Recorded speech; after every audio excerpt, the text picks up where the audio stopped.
नमस्कार, मैं अखिलेश और आप देख रहे हैं राजनांदगांव की नगर पालिका निगम की सामान्य सभा। इस सामान्य सभा में 11 विषय रखे गए थे। इन 11 विषयों में वे तमाम चीजें आनी थी जो जनता की मूलभूत के लिए होनी चाहिए, लेकिन शहरों के चौक चौराहा और मार्गों के नाम पर लेकर ये केवल माथापच्ची और कशमकश भराया माहौल बना रहा।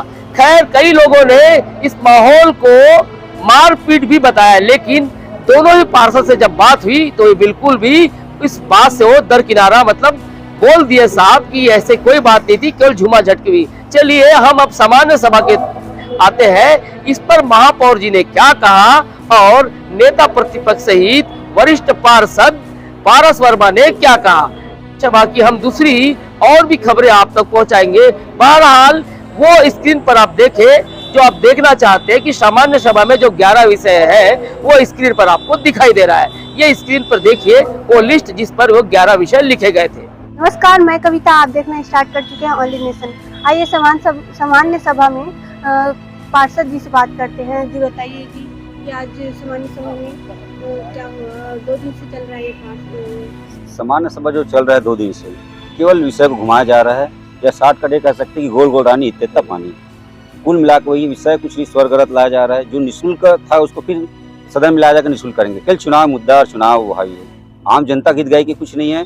जो जाति प्रमाण पत्र का बिल है, मतलब आम छोटे छोटे बच्चों के लिए जो इतना भटक रहे हैं। मैं मैडम से सवाल करना चाह रहा था, उस विषय में हमको वो बहिष्कार कर दिए कि अभी फ्लाईओवर के नीचे वाले फ्लाईओवर के नीचे मामला में यह है कि आज लाइट की स्थिति आप देखिए, मतलब फ्लाईओवर से यहाँ तक देखिए लाइट कहीं नहीं है। कलेक्ट्रेट ऑफिस के सामने फ्लाईओवर है और शाम को चल जाइए, शाम को इतना मधोश लोग बैठे रहते हैं, गिलास टकराते रहते हैं, ना लाइट है ना कुछ नहीं है। इस बात पे कमिश्नर साहब से हर किसी को बताया गया है कि मेरा वार्ड पड़ता साहब यहाँ गलत 2-3 घटनाएं भी घट चुकी है।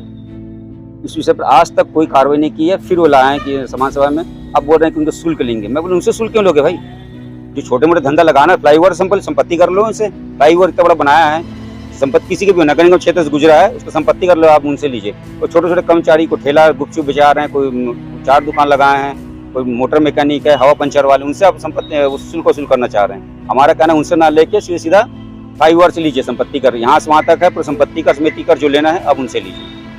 सामान्य सभा में चर्चे बिजली को लेकर नहीं हो रहा है और बार बार बातों को घुमाया जा रहा है इस चर्चे में। सामान्य सभा में करीब 11-12 विषय आए हुए हमारे पास, जो समाज के हित के लिए, जनहित के लिए, समाज की मांग को अनदेखा हम नहीं कर सकते।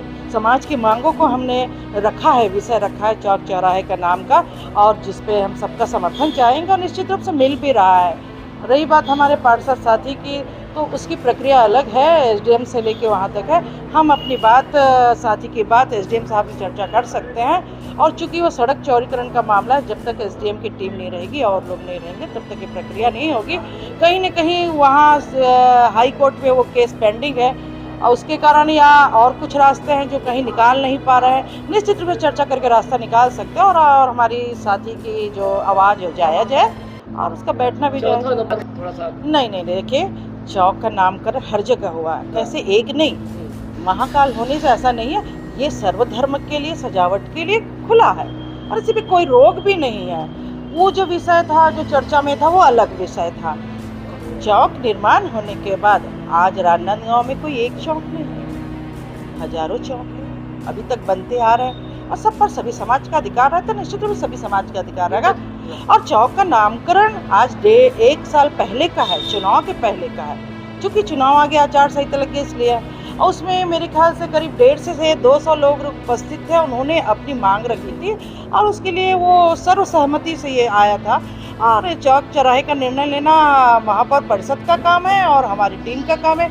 निश्चित रूप से हम चाहेंगे कि जनहित में, सबके हित में सबको मिलकर निर्णय ले। विपक्षी बोल रहे क्यों नामकरण कर रहे, विकास की बात ही नहीं कर रहे लोग, ऐसे करते। पहले तो घुस जाइए फ्लाईओवर से नीचे, जो इतने पेड़ और हरियाली दिख रही है ना, 15 साल पहले शहर का तापमान कितना था और आज कितना है। विधायक 20 साल के, 15 साल के मुख्यमंत्री, 20 साल के विधायक नगर निगम को आर्थिक रूप से सुदृढ़ करते तो आज इनके बोलने की हिम्मत नहीं रहती। मैडम, टाउन हॉल भी अपने राजा के नाम से, लेकिन इतने बड़े वार्ड में राजा के नाम से कोई भी अगर नाम नहीं आ पा रहा है, ये भी एक बड़ा मुद्दा है। किसी भी चौक चौराहा का नाम राजा के नाम से नहीं दिख रहा है, न प्रतिमाएं दिख रही है, न नामकरण किया जा रहा है।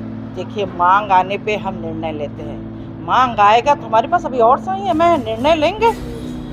और भाई जब हम नामकरण कर रहे हैं समाजों की मांग से, तो विपक्षी के पेट में दर्द क्यों हो रही है? मतलब आप कहीं ना कहीं डर रहे हैं। वो कह रहे हैं हम श्रेय लेने की कोशिश, बिल्कुल श्रेय लेने की कोशिश कर रहे हैं। समाज हमारे पास आएगा, मांग करेगा, तो हमारी आदत नहीं है ना करने की। ये किसी भी प्रकार से आज की सामान्य सभा आम जनता के हित से जुड़ा हुआ मुद्दा नहीं। सफाई, बिजली, पानी या नगर निगम के टैक्स या नगर निगम के कर्मचारियों के संबंध में कोई विषय नहीं है। भूल भुलैया टाइप का महापौर जी पिछले साल 2 साल में जो फाइलों को भूल गई थी, उन फाइलों को ला करके यहाँ पर प्रस्तुत करवाई है, जिसका दुष्परिणाम यह है कि स्वर्ग रथ जिसमें मुक्ति धाम ले जाते हैं हम और 100 यात्रा निकालते हैं, उसमें भी कांग्रेस के पार्षद लोग 251 रुपये शुल्क लेने के प्रस्ताव पास करके महापौर परिषद से भेजे हैं। सर मानी चाहिए उनको कि 251 रुपया मुक्ति धाम जाने के लिए ले रहे और नाम दे रहे स्वर्ग रथ, तो मतलब स्वर्ग पहुंचने के लिए भी आपको जो है 251 रुपये की पर्ची कटानी होगी। उस प्रस्ताव को भाजपा पार्षद दल चाहता है कि निःशुल्क जो अभी तक की व्यवस्था थी वैसे निःशुल्क चले। और आपको बता दूं, ये प्रस्ताव जिन MIC मेंबर ने 2022 में प्रस्ताव में सहमति दी, सर्वसम्मति से पास किए, आज वही MIC मेंबर खड़े होकर के, क्योंकि आज से 3 महीने बाद में चुनाव है, तो सामान्य सभा में खड़े होकर के आप बोलते हैं कि निःशुल्क होना चाहिए। तो मुही बात करना कांग्रेसियों से सीखना चाहिए। 2 विषय आए हैं 10वां और 11 नंबर का दुकानों को लेकर के, जो शॉपिंग कॉम्प्लेक्स नगर निगम ने बनाया। हेमा देशमुख जी की तो उपलब्धि, कल मैंने प्रश्न लगाया था तो उसमें आया कि इनके महापौर बनने के बाद एक भी नया शॉपिंग कॉम्प्लेक्स नहीं बना है। जो पूर्व के महापौर के कार्यकाल में, चाहे मधुसूदन यादव जी हो, चाहे नरेश टाकाले जी हो, चाहे शोभा सोनी जी हो, उनके समय भी शॉपिंग कॉम्प्लेक्स बने थे। उनको तक ये जो है उनका जो निविदा दर आया था, जो बोलीकर्ता ने दर प्रस्तुत किए थे, उस दर को भी इन्होंने जो है स्वीकृति नहीं दे पाई। अभी फाइल आया 2018 में, उसकी नीलामी हुई है और आज 24 में उसकी स्वीकृति मांग रही है। फाइल उतने दिनों तक कहाँ था, क्या था? हम लोग बार बार पूछते रहे, सामान्य सभा के लिए कोई विषय है तो बताए। सामान्य सभा करने से बचते हुए महापौर जी ने एक भी दिन वो फाइल नहीं दिखाई और आज उसको प्रस्तुत करिए, तो ये दिखाता है कि महापौर नगर निगम के आय बढ़ाने के लिए, नगर निगम के कर्मचारियों के वेतन के लिए या यहाँ के लोगों को मूलभूत सुविधा कराने के लिए कितनी गंभीर है। और राजनांदगांव की जनता ने तो दिखाई दिया है विधानसभा और लोकसभा चुनाव में, उससे डर करके महापौर अब पूरा आरोप 10 महीने के कार्यकाल में भाजपा के शासन में पैसा नहीं मिल रहा है। उस महापौर जी को पता होना चाहिए 13 करोड़ का जब भूमि पूजन हुआ था ऑडिटोरियम में, वो खुद महापौर वहाँ पर जो है एज ए गेस्ट और होस्ट दोनों प्रकार से उपस्थित थी, जिसमें अरुण साहू जी और डॉक्टर रमन सिंह जी आए थे। 13 करोड़ उस दिन दिया, अभी डामरीकरण के लिए पैसा दे रहे हैं लगातार, क्योंकि डेवलपमेंट भाजपा का काम है। और महापौर जी को एक जिम्मेदारी दिए है, नगर निगम के कर्मचारियों को आप पेमेंट कर दो। पेमेंट 3-3 महीना हो जा रहा है, क्या पेमेंट भी राज्य शासन करे तो महापौर क्यों बनी? इस्तीफा दे देना चाहिए ऐसे महापौर को, जो न तो डेवलपमेंट के लिए पैसा ला सके, न कर्मचारियों को पेमेंट करवा सके। महापौर में नैतिकता ही नहीं बची।